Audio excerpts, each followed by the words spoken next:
Welcome to KWO. I'm a hurricane, I'm bringing thunder and rain.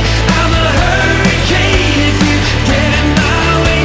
I'm a hurricane, always on top of my game. I'm a hurricane, I'm trying to get in my way. Hello, and welcome to a special, I think we're calling this a hangover, but it's kind of not. It's different. It's weird. As we are in the midst of Wrestlemania season, Mania, if you will, we thought we'd talk about cage matches, 3 highest rated WrestleManias, watch them and review them. Quick style for you in an indie roundup kind of way. But it's WrestleMania. But we're making it part of the Wrestling Hangover series. Any of that make sense? No? Cool. Great. I am your host, the king of charisma, the mouth of the Midlands, the forgetful man himself, Matt Kimbo. And with me as always, it's Dale. Hey, Dale. Hiya. I'm not even going to gloss over the cough. Enjoy it. Savor it. Enjoy the germs, people. Enjoy the germs. Yeah. Enjoy the computer virus I've just given you. So, what are cage matches' 3 highest WrestleManias? Well, in shocking turn of events, is WrestleMania X7, WrestleMania 19, and WrestleMania 30, all complete with taglines and everything. Small warning, we didn't cover the heat before the early WrestleManias or the pre-show on WrestleMania 30. Because there's a lot of wrestling right now, guys. Cause a break. Also, who cares if we don't watch the Usos versus fucking Lost Ryback Matadors. versus Los Matadors versus who's the full team? The Real Americans. My point exactly. Did you really care? With a complete non-American. Yeah, it's fine. So we'll start chronologically, meaning we began with WrestleMania X7. This is Cage Match's highest rated WrestleMania of all time. It's one of the highest rated pay-per-views in the West of all time. People love X7. How we're going to do this is we're going to kind of quickly gloss over most of the matches, but there's a couple we want to dive in a bit more on, so we'll talk about them as we get to them. First match on the show was Chris Jericho versus William Regal. This was a great technical wrestling match for Jericho's Intercontinental title. I enjoyed it a lot and gave it a 4.25. Dill? Yeah, I gave it a 4. It's a real solid match. 2 great graps, man doing graps. Next, we have a 6-man tag, Taz and the APA of Bradshaw and Farouk versus Right to Censor of Bull Buchanan, The Good Father, and Val Venis. This was shit. It's just there for Bradshaw to get a win in Texas. I wasn't really keen on it, but nothing was wrong with it, so I gave it a 3. Dill? I gave it a 3.25 purely based on the Right Sense theme. 30 banger. I hate the fact you love the Right to Censor theme. It's one of the greatest songs of all time. I've so often bopped to it on my Spotify playlist. Next, and our first deep dive, we're going to talk about the WWF Hardcore Title Triple Threat match between Raven, Kane, and The Big Show. No one expected this to be good. This has no right to be good. But it's really fucking good. They just go balls to the wall. Like, let's just throw each other fucking everywhere and hit everything. They don't stop. It's like they go, right, you got this time, you go over this, you're all fucking going to get punched in the face by someone who can punch. It's wild. It's like, it's Raven's piece de resistance of this time in WWE. Then Kane just being Kane. Then Kane and Raven scrapping before Big Show even comes out. And for some reason, the bell rings before Big Show's even come out. Like, what? But yeah. We still got to see a Big Show's banging theme back when he had a banging theme. It's just great beef plus Raven. What more do you want other than great beef plus Raven? It's a perfect combo.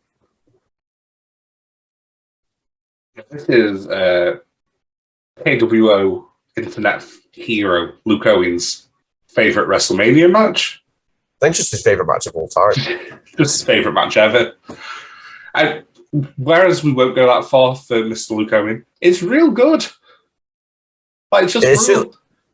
It's certainly one of my favorite Mania matches. And apparently, it almost ruined the entire show because a golf cart like knocks the electrics out and they're running on the backup generator for a bit. No, it's like it came like within an inch of knocking the power. That was it. Yeah, apparently they nearly ruined the whole fucking show. Great. Just great. Loved the whole thing. Beautiful.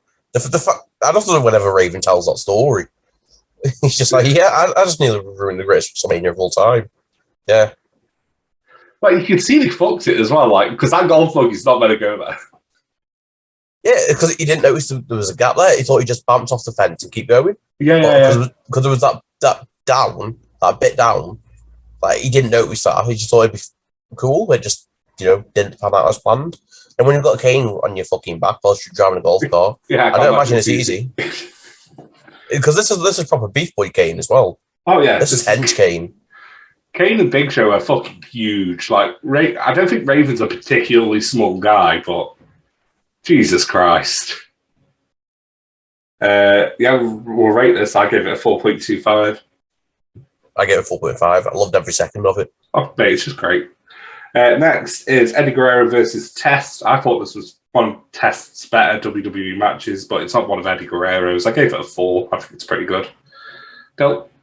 I give it a 3.75. It's just solid wrestling. That's it. Next, Kurt Angle versus Chris Benoit. Another great wrestling match. And the first one, Big Daddy Dave Meltzer's here rating. Gives this a 4.25. I think Dave's underrating this, and I gave it a 4.5. It's great. Bill? I gave it a 4.5. It's Angle and Benoit. It's two of the greatest mat technicians of all time just going at it. It's great. It's fucking incredible. Next, we get China versus Ivory for the women's world title. It has a purpose. It serves its purpose. I gave it a 2 because it's still not very good. Dill? Yeah, I gave it a 2. I get the purpose. I understand it. It just serves its purpose very well. But yeah, it's just there. Next, another deep dive. It's a street fight with a special guest referee of one Mick Foley. Shane McMahon versus Vince McMahon. This, Dale, you can deep dive first, mate. You take it. It's just, when you look at it, it shouldn't work. It's so much silly bullshit soap opera storytelling there is. But everyone's hot for it. And it makes zero sense as to why everyone cares so much. And the match just lives up to it. Like, it exceeds any sort of expectations anyone would have ever had for this match. And I don't get how this shitty soap opera storytelling works so well. I mean, a man's literally drugged his wife and started snogging a young woman in front of her. Also, the dynamics. I don't get the dynamics. Shane owns WCW at this point. He literally has the WCW grounds man in the fucking crowd. So if the scheduled plan to take place actually happened, would that mean people would have been cheering WCW wrestlers? It's the weirdest thing that it shouldn't work, and it's stupid, but it works so well, and it's just great. And apart when Linda stands up, how has Linda McMahon got a bigger pop than anyone on this night? It makes zero sense. This whole event could never be repeated, no matter how hard you try. But it's just batshit insane. Yeah, the whole thing is like mental, absolutely mental. Like the crowd, like you said, the crowd go wild for everything. They go wild for the Steph Trish shit. They go wild for the Trish face turn. They go wild for Linda. They go wild for Mick every time Mick breathes. Honestly, it's one of the best. Like, it's possibly the best Vince McMahon match ever, anywhere. I think this is honestly it's so fun. it doesn't get too messy. Like, it's messy, but no one from outside the story gets involved. You know what I mean? There's like no Triple H, there's no Stone Cold. No one removed from the situation gets in. So it makes sense. But yeah, I enjoyed it a lot. I think that, like you said, they could try and do this 1,000,002 times over and they'll never get it again. No company will ever get this again. This is like special Attitude Era bullshit contained, and it's gold. Absolute gold. I gave this a 4.5. I thought it was really good. Better than it has any right to be. Plus, the coast to coast at the end is so good. I don't think Shane has done it better since. The first one's the best one he's ever landed. Del? I'm going to 4.5. It's so good. It's stupidly good. If it wasn't for Kurt Angle, this would be the best match of Shane's career as well. 100%. Yeah. One day we'll talk about King of the Ring 2001, I'm sure. Next, we move on to TLC 2 and another deep dive. This is my favourite match of all time. Like, I don't even have to debate it in my head. I know this is my favourite match of all time. Because it is an absolute car crash. But everyone looks insane. Like, the Edge spear to Jeff Hardy, the Matt and Bubba falling through 4 ladders on the outside, Rhino existing, Lita and Spike, being like, we're here to help. But Edge and Christian have got fucking Rhino. And the Dudley Boys and the Hardy Boys have Spike and Lita. It's completely different. It's such a mismatch. Rhino helping Christian up the ladder at the end is an image that will stay with me forever. This is a way to do a match that everyone looks great, no one looks weak, and you get an organic, natural title change. And you still have the Hardy Boys as the ultimate baby faces. Like, this match will make people love Jeff and Matt more because they do the insane bumps. And ultimately, they cost by Rhino. Like, Rhino fucks the move. Dill, your thoughts? I mean, ultimately, this is the match that got me into wrestling, mainly for that spear. Because that spear was used on the WWE intro graphic for so many years. And I can just remember watching WWE Experience because that was all we fucking had. And just seeing that, and that was the moment that got me into it. It's like, this match is just so good. It's just balls to the wall. You can't even blink because you'll miss something mental. And it's the greatest thing. It's spots with a purpose. It's the best kind of spot fest. Everything matters. Everything has a reason. Like, everything leads to something else or has led from something else. It's mental to think that half of these people are still going. Actually, no, all bar one are still going 21 years later. How batshit is that? After, 3 matches like this, plus however many others they did, separately. It's mental. It's absolutely mental. Yeah, the worst thing is, Bubba, Jeff, and Christian do 4 TLC matches. They're in the first 4. 3 of them.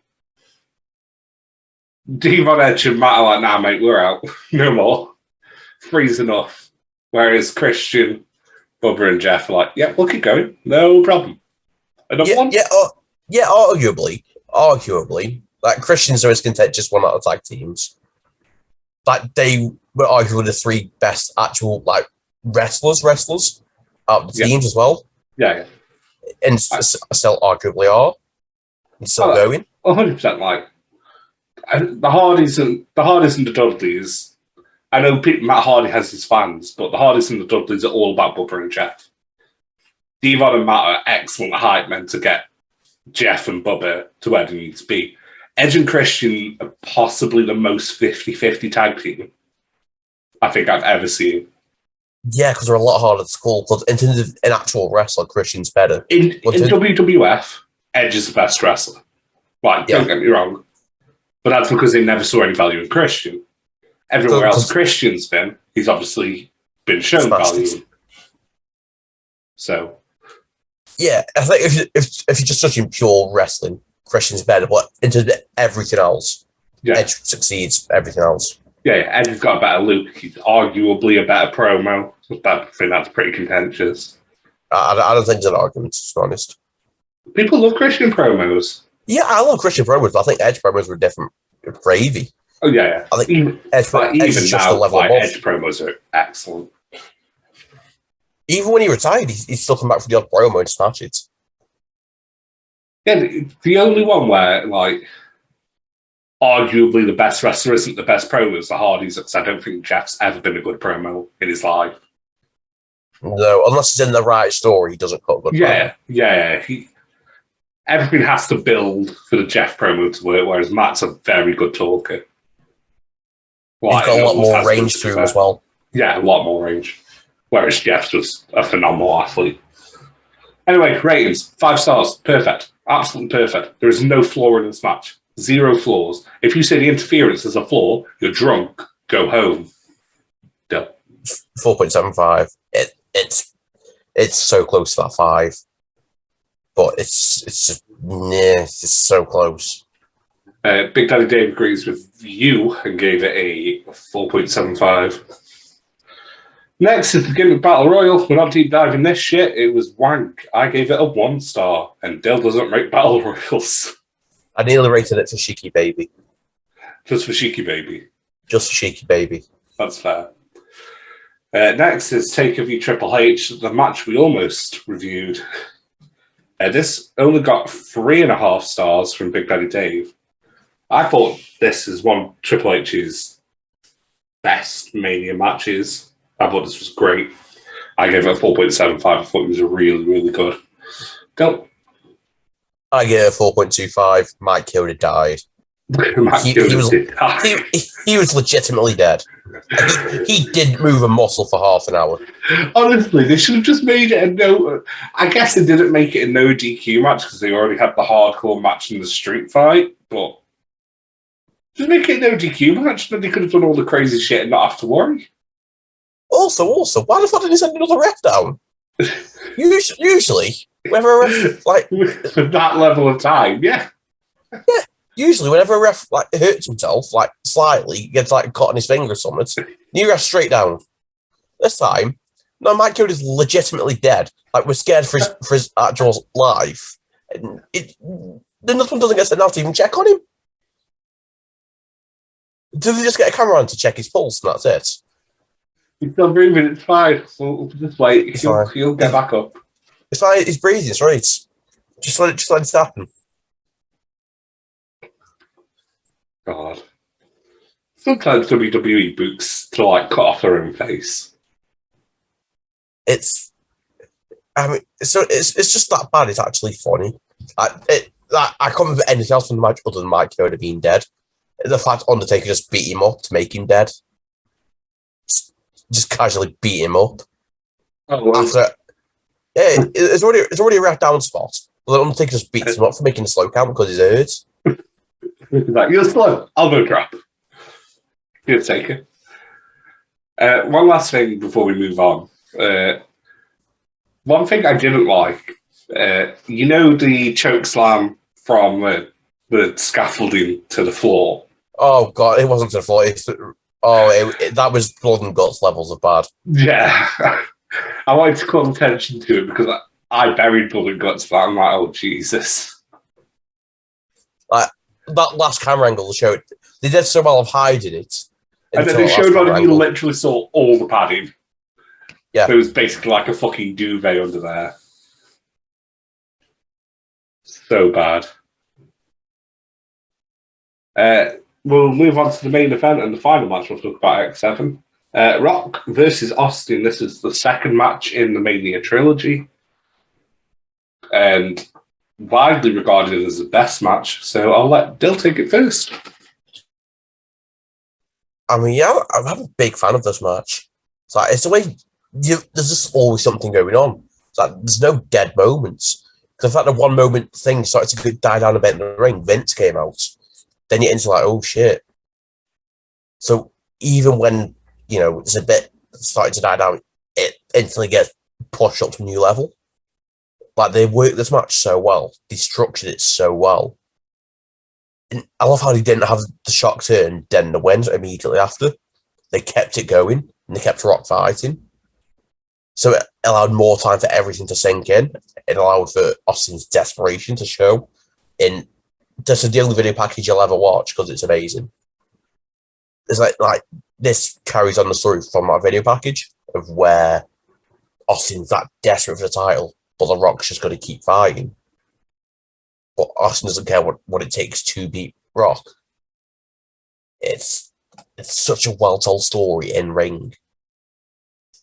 But my biggest fault with it is the Austin turn, because as desperate as he was, yeah, I'm just not a fan of it. Because it was never going to work as a heel turn, which is what they intended. It's in his home fucking state. He's never going to get booed. I think that's the only kind of point of contention I have. Like, I feel like maybe the only thing they could have done is have Austin turn on McMahon after, because, yeah, you can't have heel Austin at that point in time, especially in his own state. Yeah, they were asking a lot for Texas to turn on Austin. I know you said you liked the fact they allowed the heel turn to sink in. Honestly, I felt like that end bit once it become very clear Austin had won, and it was just Austin beating up The Rock for a bit, getting a pin, Rock kicking out, Austin going back to beating up The Rock. It just felt like it went on for about 10 minutes. And it obviously wasn't that long for that end bit, but it felt like it went on forever. But apart from that, I really enjoyed it. This is the best either of them looked. Rock's probably deep into his wrestling at this point. He's not planning, big Hollywood careers yet. And Austin isn't ravaged by Father Time yet. He can still go to a decent standard.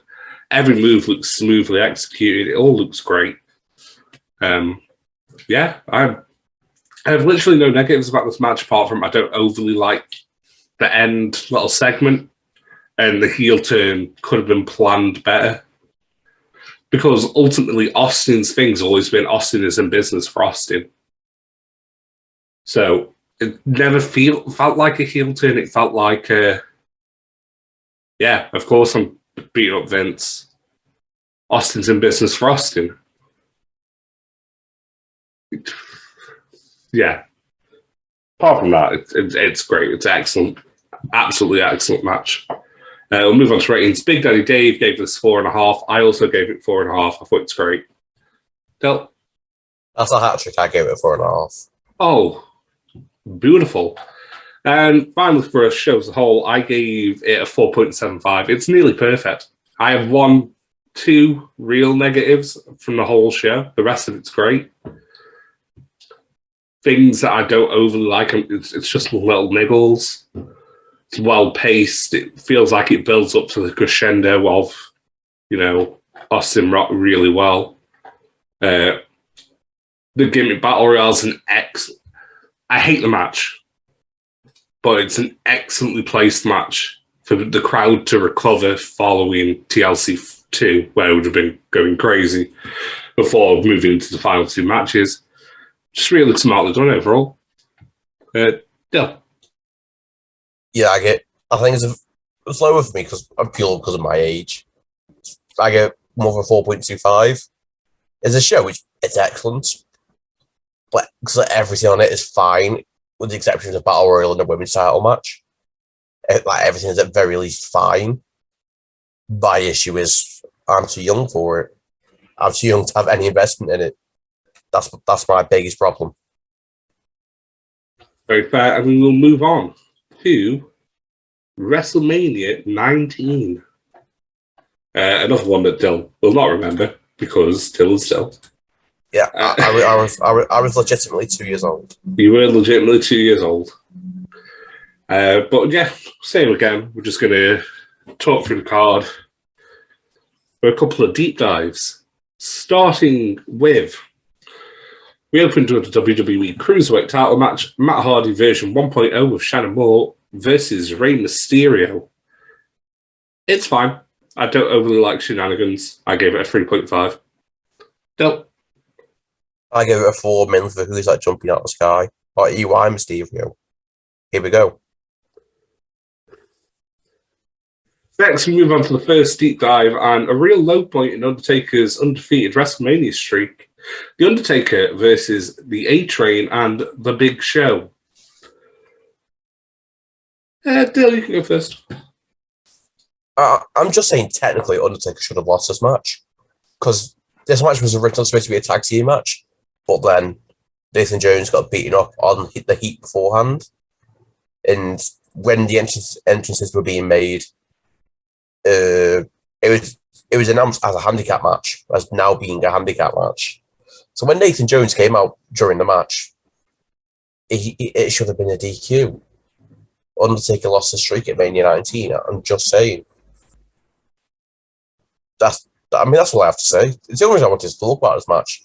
It's a DQ finish. Undertaker lost the streak at Mania 19. Done. Yeah, I also want to add, like, very little. It's a weak match. It's slow. No one looks particularly great. Nathan Jones has a really good spinning heel kick. I think that's as far as I'm going. Yeah, that's all I've got. Moving on to ratings, I gave it a 2.25. Dill? I gave it a 2.75. I gave it an extra half star for Limp Bizkit. That's very fair. Next, we move on to the best women's match across all three Manias. Spoilers. Trish Stratus versus Jazz versus Victoria for the women's world title. It was really good. Would not look out of place in 2015, 2020, 2022. Just actually decent wrestling. Dill? Yeah, it's perfectly sound. Very, very solid.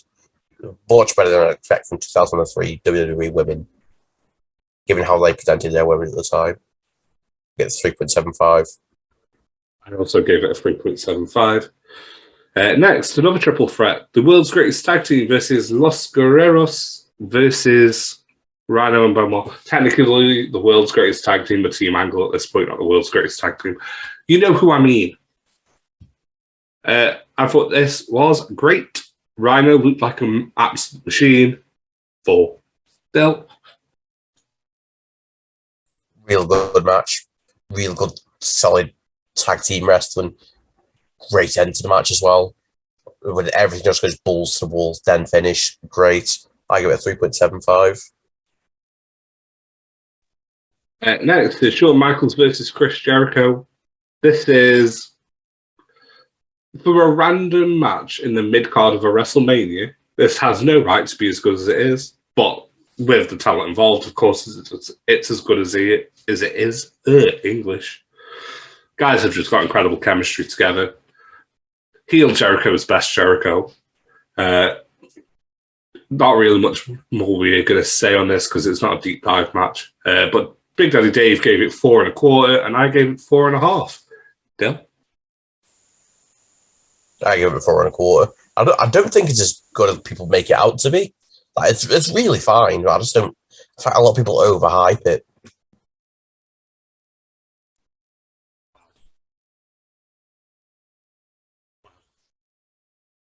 Next, Triple H versus Booker T. The end ruins a pretty decent match. I gave it a 3. Dale? I gave it a 2.5. It's that gap between the pedigree and the pinfall. It's ridiculous. Yeah, the gap between the end completely kills the match. Next, the 20 years in the making street fight. Vince McMahon versus Hulk Hogan. I'm not going to lie to you guys. Oh, Dave rated Triple H. Booker T gave it 3.25. Great work, Dave. Back to Hogan Vince. This was not for me. this was. It just felt like going through the motions a bit. The fan investment probably is why other people like it a lot more, but for me, it's just fine. It's just a bit of a car crash, and not in the fun way that a lot of X7 was. I don't know, it felt a bit more out of place as well. I don't really have much else to add. It's just fine. Dylan, I assume you've got a bit more to say. You forgot about the moment that they killed a Spanish commentator. The man was bleeding. He killed a man. That last Spanish commentator had to do the rest of the show on his own. That's great. Just for the moment he killed a Spanish commentator alone, it's great. It's outlaw macho bullshit. I'm a big fan of it. It's just stupid. It's fucking dumb. It's like a much worse version of Vince versus Shane. It's fucking stupid. Everything that comes before, everything that comes after, everything during, it's fucking stupid and it's great. I mean, Vince fucking dived off the top of a ladder through a fucking announce table. That's fucking great. Yeah, I love this match. I give it a 4.25. I gave it a 3.25. And Dave gave it a 3. Next is Rock Austin 2. 3. 2's X7. The final installment of Rock vs. Austin. Stone Cold's last ever match in a WWE ring. And Dill, you gotta take this one first. I mean, I've got very little to add on this. It's fine. It's a good way to end the feud with Rock finally getting the win. There's very little to it, really. It's just fine, solid wrestling. It's acceptable. It's a good big match. It's just, I feel like from the get-go, I can tell something's not right. I feel like with Austin in particular, can see there's something wrong with him. But unless you look at it with the knowledge we now know, you can't put your finger on what. But you can tell it just doesn't seem right. It's a fine match. It's just, yeah. I feel like it's possible, maybe one of the, it's not as good as the X7 by a long way. I'm not sure on 15 because it's been a long, long time since I've seen 15. But I want to say it was maybe not as good as that. But I thought it was the right outcome. Rock finally getting that big Mania win over Austin. It's a great long 6 years story to tell as well, 6 years? 6 years, yeah. It's just awesome from Rock losing clean 15 to losing with help at 17 to finally getting a big win at 19. It's a great long-term story. I'm a big fan of it. It's a great way to Austin to bow out as well. There's absolutely nothing wrong with the match. Yeah, like you say, there's nothing wrong with it. You can tell Austin's not 100%. He just doesn't seem himself at his usual high intensity. If you enjoy less bullshit in your wrestling, this is probably going to be your favourite of the Austin Rock trilogy. There's no interference, there's no attitude era shenanigans. It's just a pure wrestling match between the two. And they're two of the best storytellers in wrestling. From what The Rock putting on Stone Cold's little leather jacket, that was a great little section. The King just angrily like, Rock, take the jacket off. It's all gone to shit since you put the jacket on. Great. It's just an enjoyable match. Heel Rock is great. And yeah, it felt very final. Especially now watching it with hindsight. But yeah, one of these matches that's fine from a wrestling point of view, but kind of the story behind it and knowing what comes after elevates it that much more.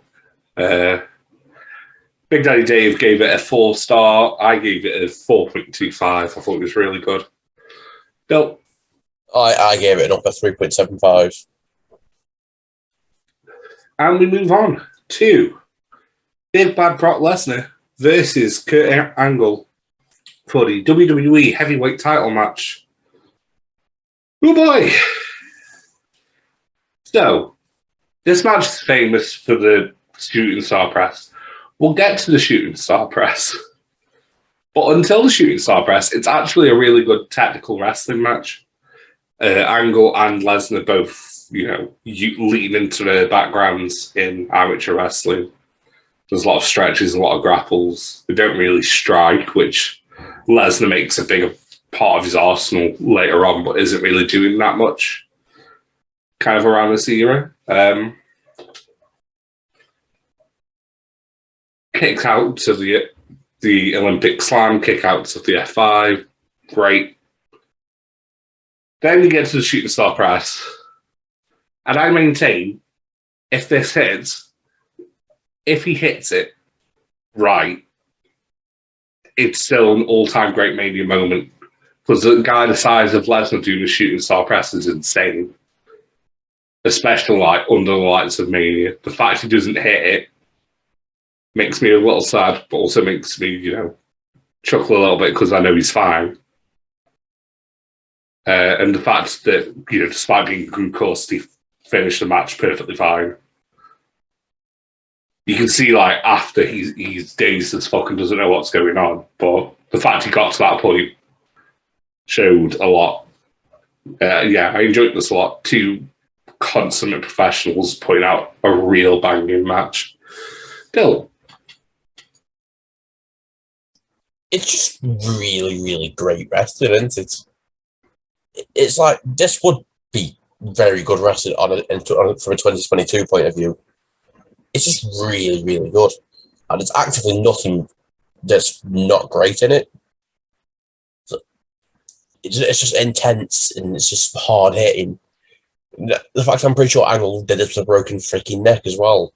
Or always had neck issues during this match. It's kind of like a good disaster.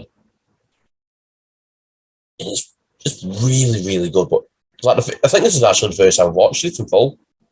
So I've only ever seen the shooting star press before, because who the fuck hasn't? But it's just such a good match. It's exactly what you'd expect from an 03 Lesnar and Angle. It's possibly one of the best Mania main events in history. Possibly. Maybe. Arguably. Possibly, yeah. I'd agree. It's definitely going to be up there. Ratings. Big Daddy Dave gave it 4.25. I gave it 4.5. Dill? I gave it 4.5. And then we move on to our final. No, we don't. We rate the pay-per-view as a whole. I don't think it reaches the dizzying heights of X7. But it isn't bad by any means. It's just, you can kind of see they're on the end of the Attitude Era and moving into this new era. So yeah, it's just this kind of in between transitional pay-per-view, but it's still really good for the most part. So I think it's probably a 4 to 5. That might be slightly harsh. Dill? It's a 3.75 to me. Again, I think it is a bit harsh. In fact, there's a lot of this where it's just fine. And it's a lot of the few more down points as well. Like H. Booker, Taker versus Beef Boys. Then things that aren't big are just fine. In fact, there's a lot less meaning on the show. It's just good wrestling.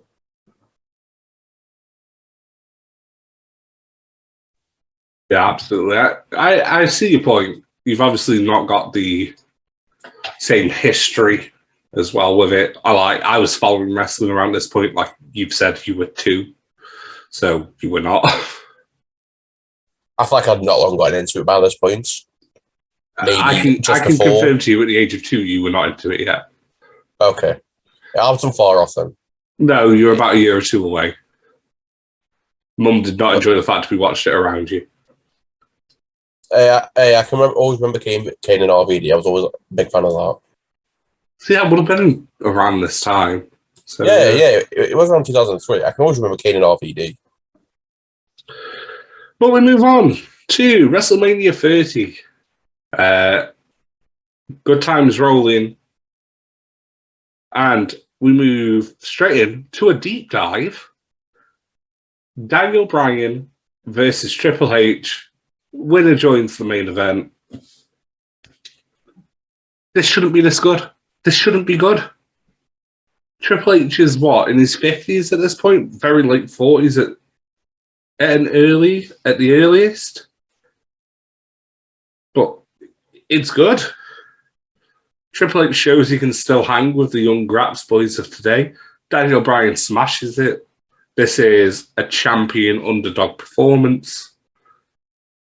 There's not really much more to say because Daniel Bryan is just really good at overcoming the odds. And he worked so hard to create this moment at Mania. And everyone brought into the Yes movement in this Mania. And Triple H played his role perfectly. He is so underrated at this point. Like, people think he's done. He wasn't done. He was not done. Dill, your thoughts? I'd argue I don't think H's actually ever really felt like it's been done because of how he's just had his 1 or 2 matches a year. Like, other than the Saudi matches, which we don't talk about because they don't exist, there's not really any matches that aren't great because he's smart with what he does, with who he picks to wrestle at these shows. He doesn't just wrestle someone who's going to be a big match. He's wrestling someone who can get a good match out of him. Like, he's smart because he wants to give the fans a good match with a good story. He can provide a good story part with anyone, but he can't provide a good match part with anyone. So he's really smart with who he does it with. And I feel like this is a prime example of it. This story as well going into is hot shit. I don't think we're ever going to get another person who can captivate a crowd like Daniel Bryan again. This match is just such expert storytelling. The finish, it's a surprise finish roll-up. It was so well done. Because it wasn't like a sleazy finish. It was like a really smart finish. Like, Bryan needs to get this match finished so he can enter the main event with as much kind of health as possible. Because he's already struggling with his shoulder and hates him tugs that shoulder like a motherfucker. So Bryan trying to end the match as soon as possible at every given opportunity. It makes a lot of sense. And it worked really well on this occasion.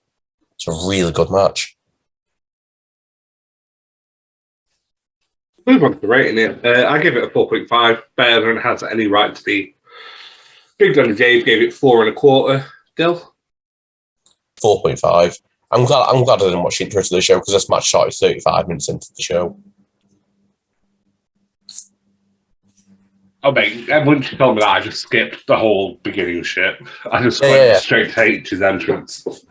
It's really cool when you fucking watch it, but watching it back, I don't give a shit. Yeah. 35 minutes of the show, it's a bit bullshit, like. I feel the same with every pay-per-view. Like, I didn't mind it too much with X7 because there wasn't really that much lengthy shit, but when I went back and watched 19, anything that wasn't in ring, I was like, oh boy. Yeah, I skipped completely to matches. Skipped entrances, skipped video packages, just went straight to the battle ringing. Yeah, same. I did everything. I didn't for X7, but I did for 19 and 30. Next, we move on to a short match. The Shield of Dean Ambrose, Roman Reigns, and Seth Rollins versus Kane and the New Age Outlaws of One Billy Gunn and Road Dogg. I gave this a high rating for a 3-minute match. I'm not going to lie to you. It's because the Shield are fucking cool. I missed the Shield the first go-round. I didn't get cool Shield. I got Nostalgia Run Shield. This is cool. What the... WWE don't do cool things. What the fuck? What is this? WWE actually made a babyface Roman Reigns look cool. Mate, Then they completely botched it a few months later. Punch, Superman punch, spear. He looked awesome. Ambrose looked unhinged. Rollins looked like a genius who just like picked off people who were going to attack Roman. It was so smartly done. Jesus Christ. WWE were onto a winner with this, and they fucked it. Fuck everything. Fuck WWE. I gave it a 3. It was so fucking cool. Deal. I get a 3.5. It's really fucking good for this kind of match. Next, we move into the Andre the Giant Battle Royal Memorial Battle Royal. The inaugural. And is this the first one? This is the first one. That's why it's on the main show. Inaugural as well. I gave it a 4. This is the best Battle Royal WWE have ever done, not counting Royal Rumbles. Phil. Yeah, I mean, I don't rate Battle Royals, so yeah. But it's really fucking cool. Especially Cesaro's moments. So cool. Literally, from the final, 9 or 10 onwards, this slaps. They actually do some wrestling and stuff. It's not just, oh, I need to get you out the ring. Kofi fucking Troubles in Paradise is about 10 people. Then nearly costed himself. Yeah. Genius. Kofi Kingston. He does really have the skills, as it says on his tights, with his Z. Next, John Cena versus Bray Wyatt. Bill. It's such a weird match to rate because it's like it's Embrace the Hate version 2, and we thought they'd learned their lesson, but they didn't learn their lesson. And everything looked like he was going to do the turn. He was going to be the baddie, but he didn't do the turn. He didn't become a nasty man. He just pulled angry faces and screamed. He just went full 2002 Screamo emo. It's like he's the worst angry man going. But Bray's great. The crowd as well, how behind Bray they are. That's on the scenes when singing, he's got the whole world in his hands. That's fucking great. How do you fuck up Bray Wyatt? How do you fuck up Bray Wyatt 3 times? He's ready made to print you money. Just go, you know what, Bray? Just go out there, mate. Print me money, make me money. Yeah, he'll fucking do it for you. He's like a counterfeit money machine, but he makes real money. Like he just ships out real money. And you fucked him 3 times. This is the first time. Fuck you, WWE. Fuck you. Hey, I didn't like this at all. This felt like Bray Wyatt and Luke Harper trying to tell a story, and John Cena be like, "I'm angry now," but then not turning heel, just like pulling a poop face. I just don't like it at all. Like I have no positives apart from Bray Wyatt and Luke Harper really try. They really, really try. Seeing this crossbody was cool. Just don't care. I couldn't even watch Cena's fucking Reign of Doom, but I just don't care because it's been the same thing since 2006. This was 2014. There's 8 years of the same shit. How can a character be the same for 8 years? It's not normal. People change.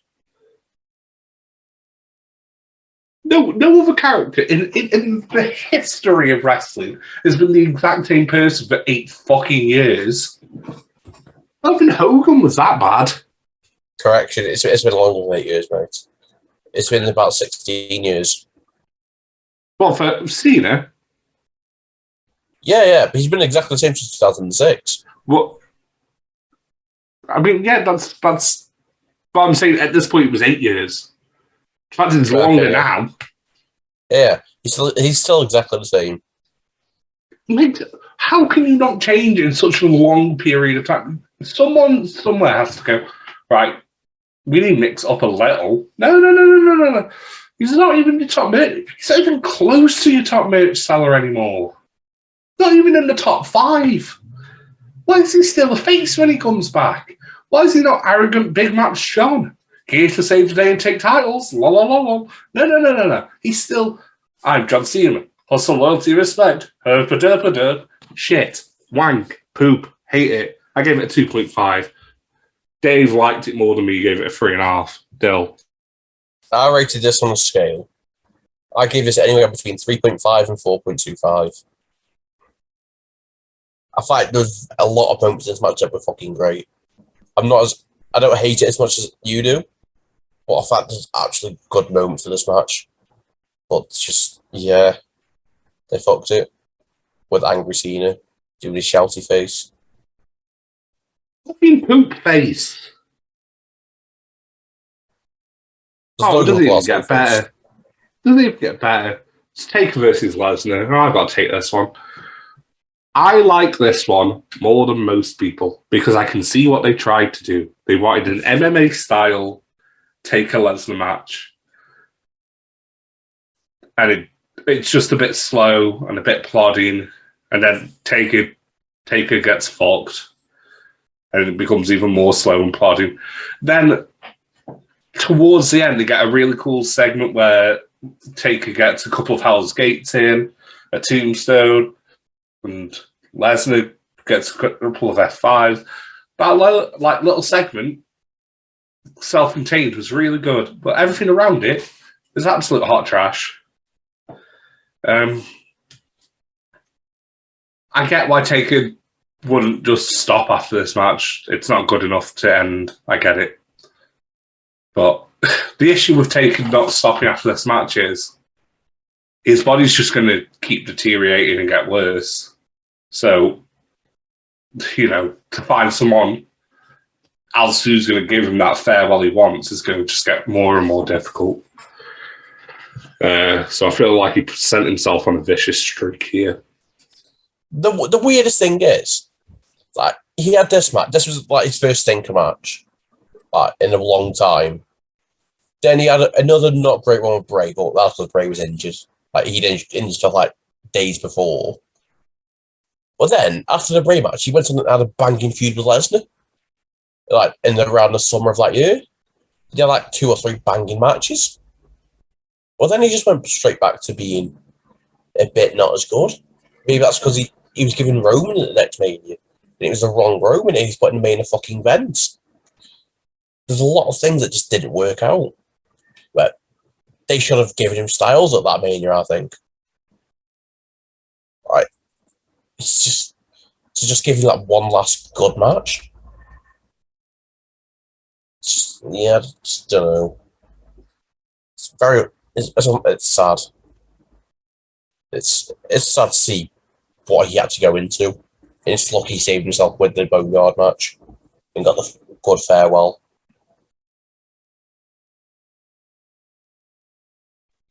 People will talk about Boneyard match now as top 5 Taker matches of all time. Boneyard match is going to be in people's top 5 lists because it's really well handled. But like everything after Punk at Mania completely misses the mark. Oh shit, no, I'm a Shane. I was talking about his Mania opponents. I said he had Bray next, Shane next, then he had Bray. But no, he had Bray, then he had Shane. That's it. Yeah, because doesn't it go Lesnar, Bray, Shane, Roman. Roman, then Cena? Yeah, then Cena. Then no one. Then Styles. And then done. Yeah, it's been I tried to get the Shane match, not gonna lie. Yeah, it's just an elbow drop. That's the entire match. Yeah, it's not. I'm not part of the team that Lesnar was the wrong guy to end the streak. I think there was better options, but I'm not angry they chose Lesnar because I think a lot of superstars have come out and said it, like the pressure of being the guy who ends the streak is a lot. But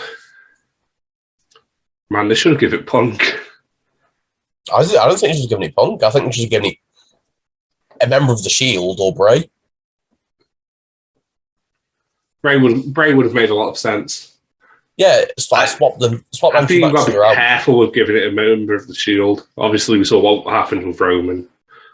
The issue is if you have Shield Roman, Yeah, then you swap who turns the Shield. yeah. Like the Authority see what Roman's done, they side with Roman. Then they fucking strap a rocket to Roman. Because if you strap a rocket to a heel, it's different to strapping a rocket to a face. Yeah, exactly, yeah. I feel, there's ways you could have done it with Roman. I think there's ways you could have done it with Seth as well. Seth could have been, especially the kind of wrestler Seth is, he probably would have got a good match out of Taker. The thing is, though, there was a ready-made story for it. Because after Mania 29, the Shield injured Taker. Like, they legitimately injured Taker. So, it so easily they could have delayed the Shield face turn until after, and just delayed the turn until after SummerSlam. Or, until after SummerSlam. Literally, the only one of the Shield I wouldn't put against Taker's Knox, Ambrose, whatever. Yeah, he was the one they cared about the absolute least.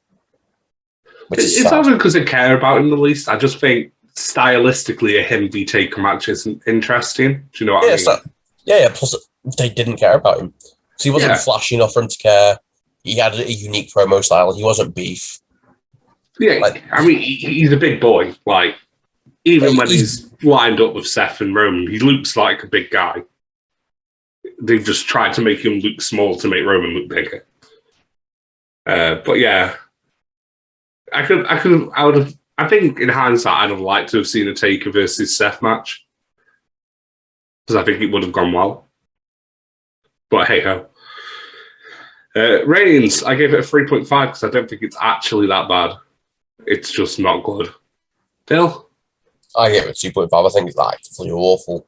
Like, even before the concussion, which comes around the second F5, it's actively awful. I hate it. And then Dave gave it 1.5. Dave does not like it. Speaking of things we don't like, next is the Divas Championship Invitational. It's the Vicky Guerrero Invitational, actually. I'm not mentioning Vicky Guerrero. Excuse me. There's 14 women in this. No one cares about anyone apart from AJ Lee. AJ Lee wins, lol. It's a 1.5. It's actively disgraceful how bad this is. This is worse than the China Ivory match. Dill? Well, I'm going to light it up and give it a 2. Because of AJ's team. It's a banking team. Now fight anyone who says otherwise. Speaking of fights, move on to the main event. The WWE World Heavyweight title, Batista versus Randall Keith Orton versus Daniel Bryan. Bill? It's a very much emotionally driven match. They really structured it well for at the time. It's a very slow start, very methodical. Then it just starts to escalate until it builds in a big crescendo. In that moment where everyone's convinced that Batista's won, and he's got that shitty thing grin on his face, it's fucking top notch. It's like it doesn't age well because you need the emotional investments, but it's still a really good match. That Batista RKO on the announce table is fucking brutal for Randy Orton, who lands directly onto a fucking monitor and slices his back, and probably fucking gives himself scoliosis or fucking something. The mad bastard. It's a really, really good match. It's the perfect fair as hail match. It's given Bryan the ultimate win. Like, you can't be any more put over than going over Batista and Randy Orton at once.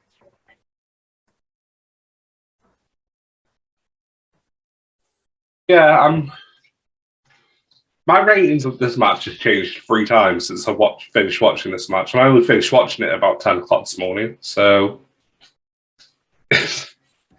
I also don't know what to think about it. It takes some time to get going. Then there's a spot with Batista and Orton doing a Batista Bomb RKO combo across the announce table, which still kind of mentioned as well. Orton, gives himself scoliosis. It's a real gnarly looking spot. And the match kind of picks up from that point. But before that, it's just kind of like Bryan's out of the match for most of it because he gets picked off by the former Evolution boys and Triple H when Triple H comes out. But yeah, you get from that point, you then get Orton and Batista having a bit of a match whilst Bryan's dragged away. Then Bryan drags himself back into the match. And you get a decent triple threat from that point. The Batista shaking grin's great. And the Batista tap as well. Like, he sells that label lock like an absolute hero. So yeah, the more I dwell on it, the more I think I enjoyed it. It just took about a third of the match to actually get going to something that was enjoyable. But like Dill says, it's part of the story build and I get it. So we'll just move into ratings. I gave it a 4 point. I'm settling on a 4.25. Dave gave it 4.5. Dill? I gave it a 4. It's pure emotion personified, but it's a really solid match as well. Just to live up to the emotion. And that ends the final of our WrestleManias with WrestleMania 30. Final rating of 30 as a show overall. I think it's actually pretty weak. Bryan and the Battle Royal carry it a bit and save it from being an actively bad Mania. But that middle is absolute dumpster. It's real bad. Didn't enjoy a lot of the middle. And what I did enjoy was small segments. I think I'd struggle with this above like a 3.5. Yeah, I think I'd go 3.5 because Bryan H and the triple threat and the Memorial deserve at least that. But everything else, yikes. Bill? Yeah, I'd say it's around a 3.5. I'd say it's a low 3.5. This is a pay-per-view built on emotion and built on Bryan alone. Like, anything else is just an extra, whether it be positive or negative. Like, no one thought Taker was going to lose until he did. Like, we've come out of it with that. So that's another positive to it. But the issue is, like me, you talked about it off air, they could have done so much more with that Divas title match. Like, Paige won it the next night. AJ could have had an AJ Invitational for Mania and had Paige debut at Mania and won the title at Mania. Because how much of a star did you get out of that? Having someone debut and win the title at Mania, you've got yourself a bit of new megastar. The thing is, like, they gave the Invitational a decent length for a singles match. Like, they gave it 7 minutes. So if you give 2014 Divas terms, that's fucking a lot of time. Yeah, if you give Paige and AJ 7 minutes, they're going to have a remotely decent match. Legit, 7 minutes for women in 2014 was the equivalent of Kenny Okada.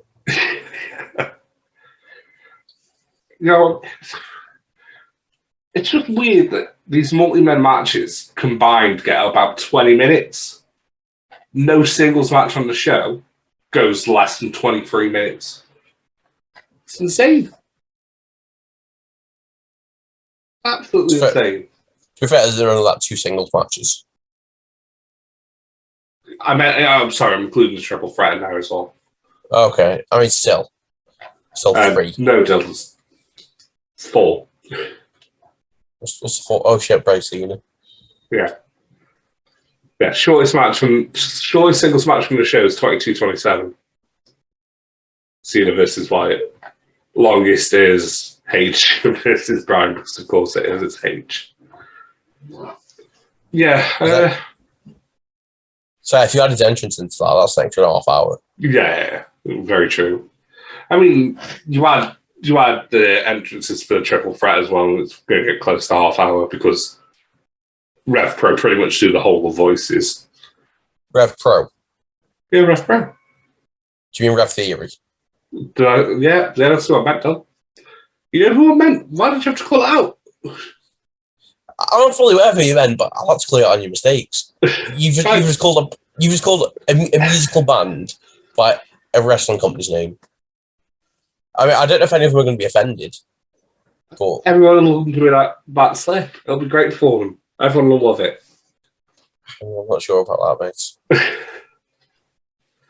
mate. In case it wasn't clear by our ratings, our ordering would be X7 is the best.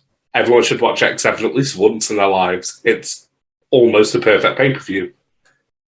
X19 is perfectly fine. You should still probably go and watch it. 30 does not hold up at all.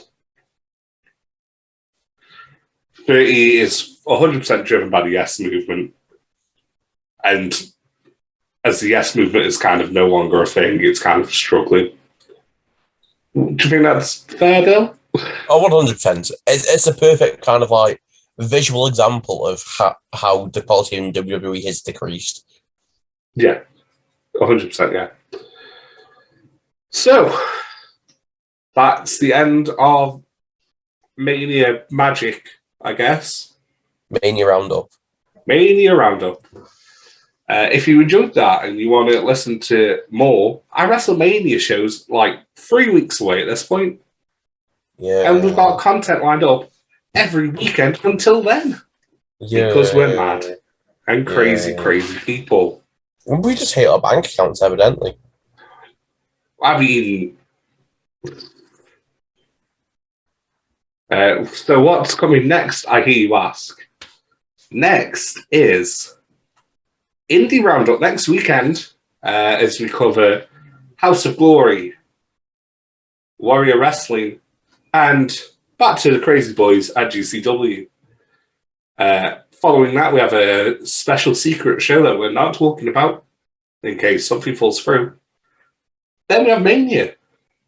But if you want to kind of get built up on our opinions and thoughts and feelings, we've got a whole host, back catalogue of shows on Spotify, on iTunes, not iTunes anymore, on Apple Podcasts, on Deezer, or on the Johnny's Podcast Network. And we've got a few episodes starting around on YouTube now for you to view with your eyes.